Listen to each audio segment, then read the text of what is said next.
Bam, we're live. All right, welcome. Appreciate y'all being back. We are on day 40 already of the AI prompt challenge. Let me go ahead and share my screen. This one's there's certain ones I probably get more energized or excited about than others, and this is one of those. Years ago, got in. I worked as a kid. I've had jobs. I delivered newspapers. I sold Christmas trees. I worked at a lawn and garden, sold shrubbery, azaleas, lilac, whatever, you name it. I worked at a gas station, handled cash, sold things. I've sold things at resort towns.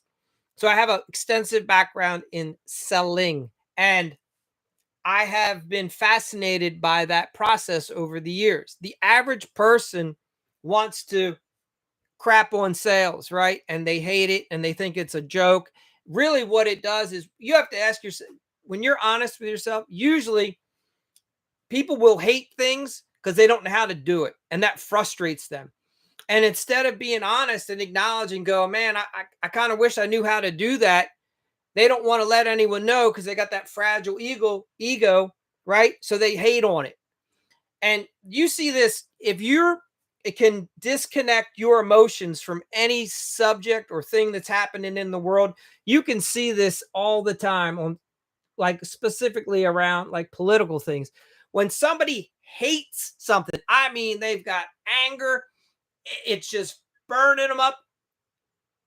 Couple things: they're scared, they don't understand it, they wish they knew how to do it, it frustrates them that they feel less than, that maybe this person's more competent than them. They're angry, they're jealous. That's where hate comes from, right? So understand, if you have a disdain for sales, you don't like it, most likely it's because you're not good at it, or as good as you deep down wish you were, and you may not even be aware of it. That's the other thing. There's this whole process about self-awareness, and many people just aren't even that self-aware. So this is your warning. If you find that you get triggered, then that's your clue to say, man, maybe I do care about it. And maybe that's why I'm triggered, because I wish I was better. It's a thought, and it's one that's worth investigating. All right. So anyway, here we are. We are on day 40, and we're going to talk about sales things, like how to work with AI to help your presentation process. At the end of the day, your product typically is only as good as you are able to present it or explain it. And please hear me when I say this and understand, a lot of people, a lot of guys I know in the remodeling industry and contractors will say, my product sells itself, I don't need to know how to sell. And I will tell you this: somebody is always selling someone. So if you don't think that you have a sales process, you do. It's just a non-existent or a bad one, or one that, you see what I'm saying? You have a sales process. It's just no good. You just fly by the seat of your pants. You're used to letting the work speak for itself. At the end of the day, somebody's always influencing somebody else. Either the homeowner is expressing to you how they don't believe in your price, or you're able to share with the homeowner why your price is what it should be. Somebody's persuading someone at all times. And a lot of you, the homeowners, are better salesmen than you are, because you'll walk away. If you've ever walked away lowering your price, or feeling like you had to change the price to get the job, the homeowner sold you more than you were able to sell them. You may not like it, but that's what's happening. So just understand it. Now, whether you want to deal with it or not, that's up to you. All right. So look, how can we use AI? AI is going to help you a lot to influence the way you're thinking. You got to change your thought process when you go on these sales calls. And for many guys that have been doing remodeling for several years, you got to a place where, remember, your first few jobs, you were nervous, you weren't sure what to do, and then you landed a few jobs. And usually you land the first few jobs because you're not charging enough, right? That was the case for me. I landed several good jobs in the beginning, or I thought they were good. But really, when I look back, I'm like, damn it, I got hired because I didn't know how to charge enough. That's right. That may or may not be your case, but it's the case for many in the industry. You're not charging enough because you're used to being maybe an employee for someone. So you look at a certain number per hour and you're like, if I can just earn that. And you may not have any idea of what is really involved in running and owning and operating a business and all that other stuff that you should be putting on top, right? Overhead. All right. So let's use an AI prompt and we're going to have AI upgrade our proposal strategy, right? From how you ask the questions to how you present your value. If you've ever not been able to express your price and get your price, then you weren't able to express value clearly to the homeowner. People are like, but the homeowner wants the cheapest price. Only when they don't understand what you're offering them. You can get free coffee any day of the week at 100 places. You can go to a Home Depot, you can go to Lowe's. And where do people go? They wait in line for a half hour at Starbucks for a $10 or $6 cup of coffee. So it is not about price. It's only about price when they don't like you and they don't like what you're offering. If I say to you, your price is all wrong, it's a safe way for me to get out of the conversation so I don't have to deal with you. See you, Joe. We don't want to work with you. You're too high. Although, if you really start discounting it a lot, maybe we'll change our mind because then we feel like we're getting a deal. And then you take that bait. See, when the homeowner puts that, they're dangling, it's a lure that they're putting out there for you. Here you go, Joe. Come on, can you lower your price? Oh, you know you want to. You know you're scared of losing this job. See what happens? And if you bite, game over. They hooked you.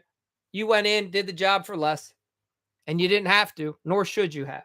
But you were scared. You probably don't have enough leads, right? So if that's playing in your mind, of course it's going to affect the way you propose and the way you present. You got to come in with a better mindset, right? All right. Now the question is like, how do you do it? So let's look at this. Why do remodelers keep losing to lower bids, right? It's not because your price is too high. It's because your process isn't strong enough to justify it. All right. Most remodelers just wing it. Yet you think that's your process. You're like, well, I have my nice shirt, I have my hat, I have my boots, I got my fancy truck. I show up, I tell them I've been doing it for 20 years, 10 years. Me and my brother, we're great. They can tell that we're confident. They've seen my stuff. Look at that. It's all plumb, it's level, it's square. I know how to build. Those days are slowly going away. Some of you may get away with it for a little while longer in certain markets, but it's not a sustainable model, right? You got no clear game plan, you got no value positioning, you got no emotional clarity, no connection with the homeowner. And what happens? Man, that client starts seeing more than one proposal. They get one for 74 and they get one for 64, and they start saying to themselves, which way should we go? I mean, they think they're getting the same thing. That's the problem. You haven't helped them understand why your 74 is way better than the 64. To them, it's the same thing. I can buy it here, I can buy it there. It's a deck, it's a deck. It's a kitchen, it's a kitchen. They don't know the difference because you weren't able to explain it well. All right. So if your only answer is, well, we do better work, man, you've already lost, right? What today is really about is it's a prompt that doesn't just help you reword your proposal. It helps you build a smarter process, right? A more strategic process from the beginning. And you're going to utilize AI. It's going to help you, right? Because here's the thing. If I just say it to you, you probably don't want to hear it. Like, yeah, Mike, we've heard you before. We've listened to your other podcasts. We've seen your videos. We checked out that new TikTok channel of yours. We see it, right? And it becomes noise. You just ignore it. But all of a sudden, you put it in the computer and AI spits it back out to you. And you might go, damn, how about that? Maybe I should have listened to somebody years ago. I've heard this before. It's not the first time. That's the thing. And it gets even crazier because anything you're getting out of AI, where'd it come from? Somebody else was already utilizing it. And right now, it's already a couple years old if AI knows it, right? Hopefully you're understanding and following. I might be moving too fast for some. I get that. All right. So we're going to use AI and we're going to help generate some smarter pre-proposal questions. We're going to improve how you maybe explain your scope, how you can predict common objections, right? I want to show you guys something. If you get into the Remodel Rebel program, things that you have access to are I've got objections for you. The 35 most common remodeling sales objections. These are flashcards that you can work off of, right? Oh, this is too expensive. We don't have the money for this. The client says, we don't like your proposal. We need to think it over. Would you send us some references, right? And then I have for you the response. It's all broken down. You work it as a flashcard. You go back and forth. You ever hear this one? Man, can you just send us some information? Well, I need to talk it over with my spouse. We need to check the finances. We're thinking we could DIY this one. We need to pray about it. Man, never assume you know what they mean when they say we need to pray about it, right? Nice. Here's a response you could use. Thank you for sharing that. Now, when you say pray about it, what do you mean? Because a lot of people have been able to get away with this one in the past. They just say to you, we got to pray about it. And then the rookie, the timid salesperson says, okay, great. Talk to you later. Let me know. Maybe after no, ask them what they mean. You've taken your time to go meet with them. You can take the time to have a decent conversation. How about this one? This is just too expensive for us now. Well, what if you could say back to them, and what if you said to yourself, I'll never assume that I know what they mean first. I'm going to ask for clarification. So your response could be, oh, thank you for sharing that. How do you mean it's too expensive? Right? Anyway, so inside, I've got all of these all ready to go. I can help you get through these things. The secrets on like the most common objections in remodeling. I'm getting other estimates. I want to talk it over. I need to think about it. Your price is too high. I break down for you, right? So I can share that with you and you can get access to it and we can practice it and role play it and you can start crushing it and you can utilize AI. And let me get back to my screen tab. So how do you use today's AI prompt? Let's go through it. So you want to go to your preferred model, whether that's the Chat, GPT, Grok, Claude, DeepSeek, whichever one you like. And you're going to say, help me improve my remodeling proposal process. Give me a list of strategic questions to ask the homeowner before I write the proposal so I can understand their fears and goals.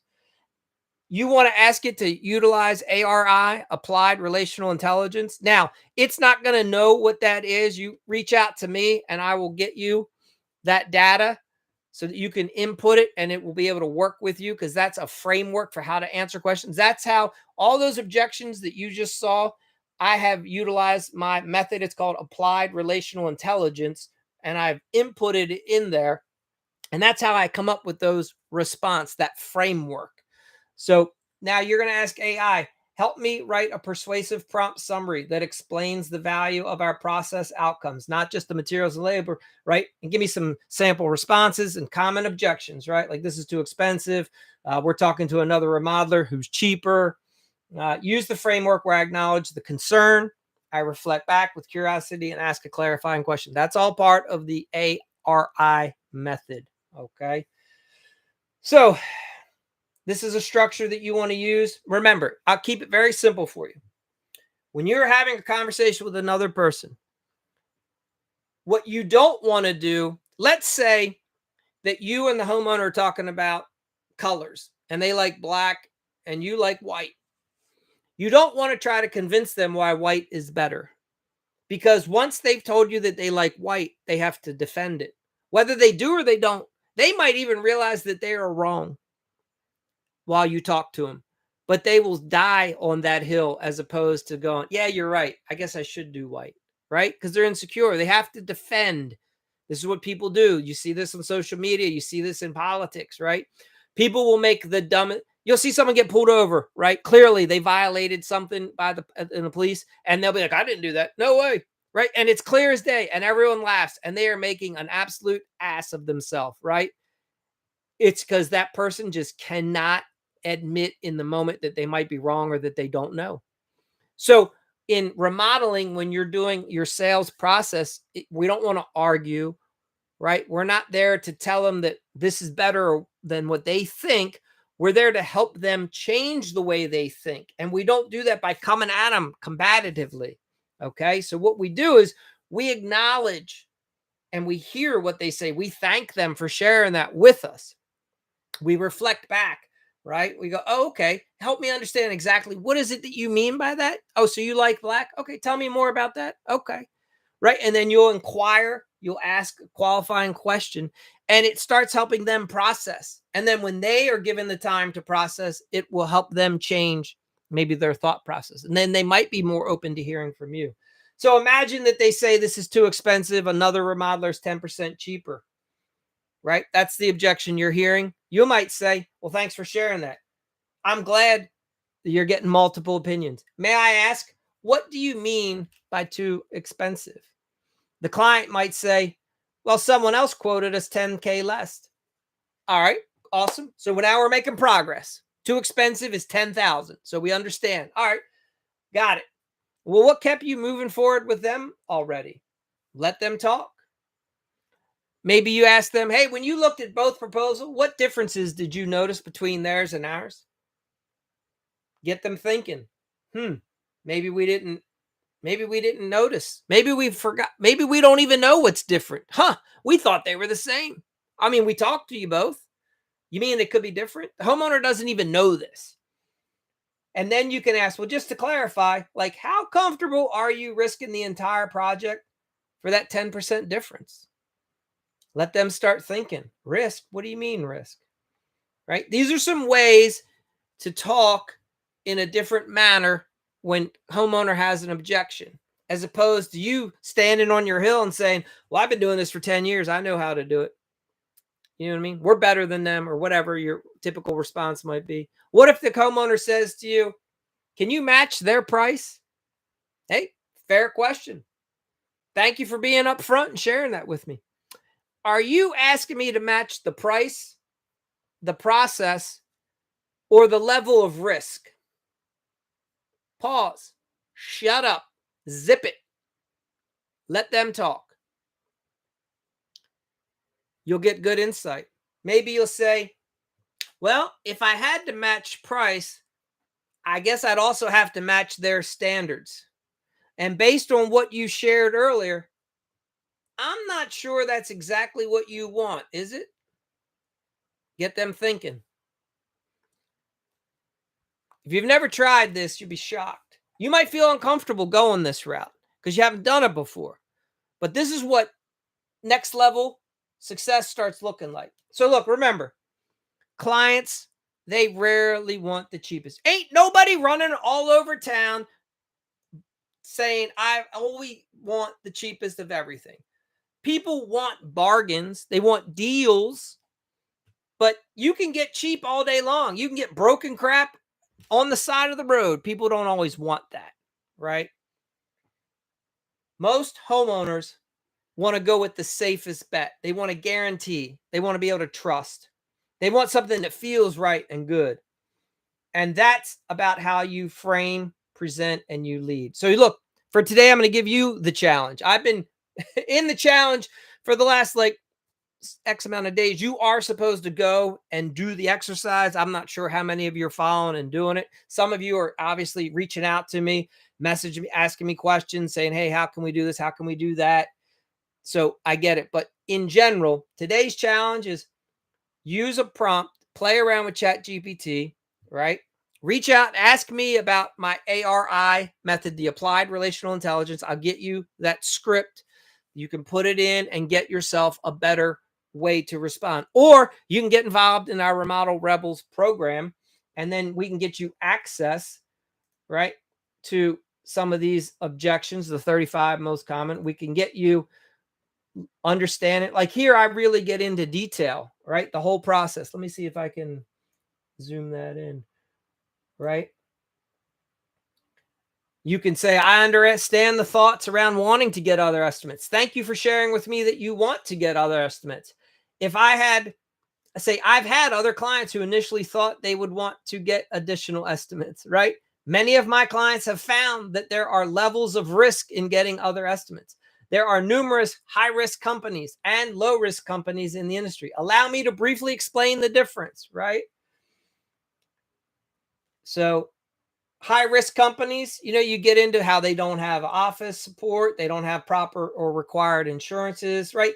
All this kind of stuff you can get into them.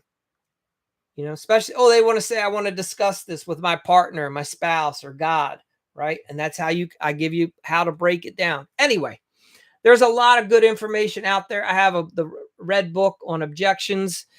It's all, I get into a more in-depth detail. For some of you, man, this is what I found. When you start getting good at understanding objections and understanding how the sales process is like a dance, most people want to just learn more and more moves. That's all it comes down to. It's just learning one move after the next and leveling up. And then once you get past that initial fear and reframing, because you grew up your whole life hating salespeople, right? I can't stand it. That's the last thing I'd ever want to do. And that's why you're willing to pay other people, right? You're willing to pay for leads, you pay for sales, because you just don't want to learn how to do it because you're afraid and you're frustrated by it because you don't know how to do it. But if you did know how to do it, you'd go, damn, I could actually be pretty good at it. And for those of you that are a little bit more on the introverted intellectual side, you'd be incredible salespeople. You're natural because you're a good listener. That's what a good salesman is. The best salespeople actually are better listeners than they are talkers. So I challenge you, if you have some aversion and you think that sales is, maybe it's time to say, what if I've been wrong all these years? All right, I'm going to end the stream. And man, I'm going to tell you, this is one to star. Probably come back and watch again, right? If there was probably one episode where the thing that could make probably the most difference, that would be you better understanding how you present. And here's what I'm saying. When I first got into offering remodeling services, I had noticed patterns. I would get several similar objections. What I have learned in the years by getting other sales training and from other companies, industries, however you look at it, is if I'm getting a similar objection over and over again, then I have a deficiency in my sales process, because that question, clearly I'm not addressing it or answering it. And that is why it keeps coming up. So this is where I would share with you, you can take your remodeling or contracting sales skills to a whole nother level. When I offer, if I'm talking to some of you, like when we do coaching or you're in one of my group sessions and I share with you, I don't get those objections typically. And you're like, what is he? Yeah, it's bullshit. What does he mean? That's what I mean. The reason I don't get the objection is over time, I have learned how to adequately discuss it, ask about it, question, right? Cover it so that when I'm presenting with the homeowner, that question goes away. And the objection never even happens because I addressed it way ahead of time, right? I could already see the trains as they're coming down, and I knew if I don't address it now, that train's going to leave the tracks. I want to keep the train on the track. So I bring it up. That's what I mean when I say you can literally start eliminating objections. So in the beginning, you have to learn how to overcome them. Okay. It's a process. First, your sales process is going to suck for most of you, and that's okay. You'll get there. So right now you're getting hit with all these objections because your process sucks. And what you have to learn how to do is overcome objections initially. All right. So now we help you overcome it, right? And then the next step is we say, well, damn, instead of always having to overcome these objections, what if I improved my sales process so that that objection never even comes up? What if I address it early on? That is the beauty of understanding the sales process. Hopefully now you see full circle. If you're struggling, if you're frustrated, know that you don't have to. All right. Have a great evening. And again, understand that you don't have to suffer any longer in sales. Have a good one. Take care. And this is one you probably want to rewatch.